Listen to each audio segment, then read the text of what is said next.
നമസ്കാരം. ഇന്ന് പരിചയപ്പെടുത്തുന്ന ഇന്ത്യൻ നദി ബ്രഹ്മപുത്ര നദിയാണ്. ഏഷ്യയിലെ വമ്പൻ നദികളിലൊന്നാണ് ബ്രഹ്മപുത്ര. ചൈന, ഇന്ത്യ, ബംഗ്ലാദേശ് എന്നീ 3 രാജ്യങ്ങളിലൂടെ ഒഴുകുന്ന ഈ നദി ടിബറ്റിലെ മാനസ സരോവർ തടാകത്തിന് സമീപത്തു നിന്നാണ് ഉത്ഭവിക്കുന്നത്.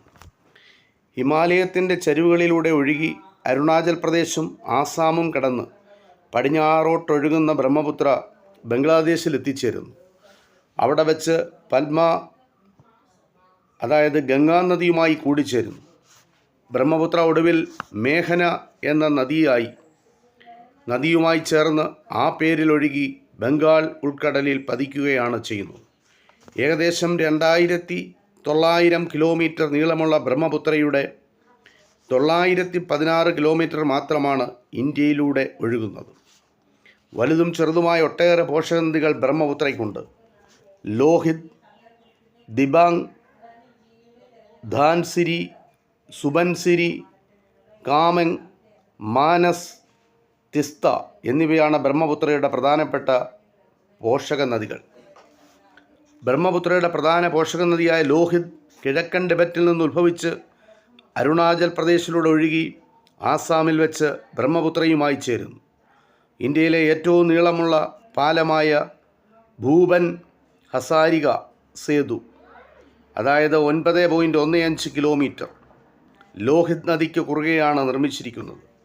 ദിബാങ് അരുണാചൽ പ്രദേശിൽ നിന്ന് ഉത്ഭവിച്ച് ആസാമിൽ വെച്ച് ബ്രഹ്മപുത്രയുമായി കൂടിച്ചേരുന്ന നദിയാണ് ദിബാങ്. 195 കിലോമീറ്റർ നീളമാണ് ദിബാങ് നദിയുടേത്. ധാൻസിരി നാഗാലാൻഡിൽ ലൈസാങ് മലനിരകളിൽ നിന്ന് ഉത്ഭവിക്കുന്ന ധാൻസിരി നദി ആസാമിലൂടെ ഒഴുകി ബ്രഹ്മപുത്രയുമായി ചേരുകയാണ് ചെയ്യുന്നത്. സുബൻസിരി ടിബറ്റിൽ നിന്ന് ഉത്ഭവിച്ച് അരുണാചൽ പ്രദേശിലൂടെയും ആസാമിലൂടെയും ഒഴുകി ഒടുവിൽ ബ്രഹ്മപുത്രയുമായി ചേരുന്ന നദിയാണ് സുബൻസിരി. 450 കിലോമീറ്റർ നീളമുണ്ട് സുബൻസിരി എന്ന നദിക്ക്. സുബൻസിരി ബ്രഹ്മപുത്രയുമായി ചേരുന്ന പ്രദേശത്താണ് ലോകത്തിലെ ഏറ്റവും വലിയ നദീദ്വീപായ മാജുലി സ്ഥിതി ചെയ്യുന്നത്. കാമെങ് ആസാമിലെ തെസ്പൂരിൽ വെച്ച് ബ്രഹ്മപുത്രയുമായി ചേരുന്ന പോഷക നദിയാണ് കാമെങ്. അരുണാചൽ പ്രദേശിലാണ് കാമെങ് നദിയുടെ ഉത്ഭവം.